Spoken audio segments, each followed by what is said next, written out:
আসসালামু আলাইকুম। আজকে আমি দেখাবো ব্রয়লার চিকেন রান্না। ব্রয়লার চিকেন রান্না সবাই পারে। আমার আজকের রান্নাটা শুধুমাত্র যারা একেবারেই নতুন তাদের জন্য। আমি এখানে 1 কেজির উপরে হবে চিকেন নিয়ে নিয়েছি। প্রথমে কড়াইতে তেল দিয়ে দিলাম।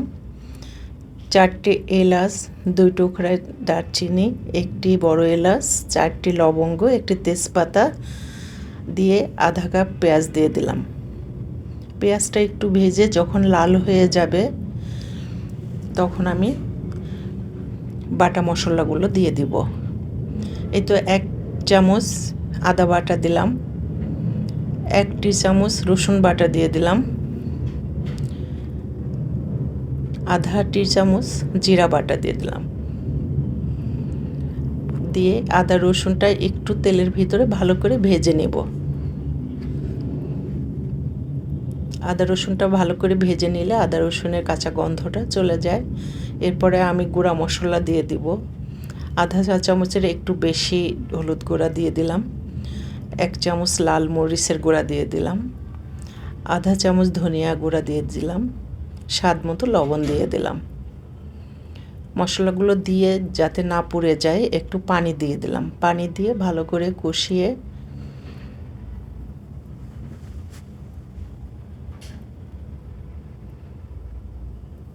আমি কিছু আস্ত রসুন দিয়ে দিলাম। আমি মাংস রান্না করলে আস্ত রসুন দিই। রসুনটা দিলে পরে এই রসুনটা খেতে ভালো লাগে। আধা চা চামচ গরম মশলার গুঁড়া দিয়ে দিলাম। সব মশলা ভালো করে কষিয়ে নিতে হবে। আবার একটু পানি দিয়ে দিলাম। একটু করে পানি দিতে হবে আর মশলা কষাতে হবে। মশলা কষানো যত ভালো হবে রান্নার টেস্টটাও ততই ভালো হবে।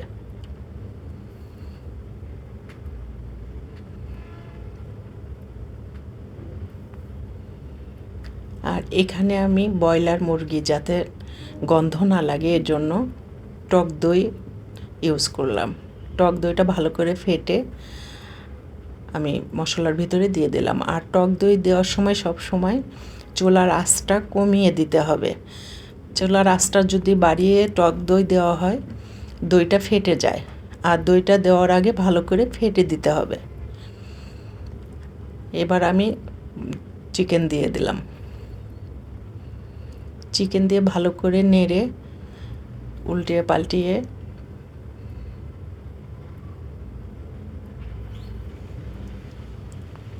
আমি এখন ঢেকে দিব।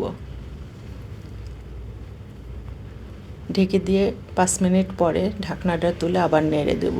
চিকেন থেকে যে পানিটা বের হয়েছে ওই পানিটা আমি জাল দিয়ে 2-1 বার ঢাকনা তুলে নেড়ে চেড়ে কষিয়ে নিয়েছি। এখন আমি এর ভিতরে পানি দিয়ে দেব। এখানে পানি আমি গরম পানি দিয়েছি। গরম পানিটা দিলে পরে রান্নার টেস্টও বাড়ে, রান্নাটাও তাড়াতাড়ি হয়ে যায়। যে কোনো রান্নায় গরম পানি দিলে ভালো হয়।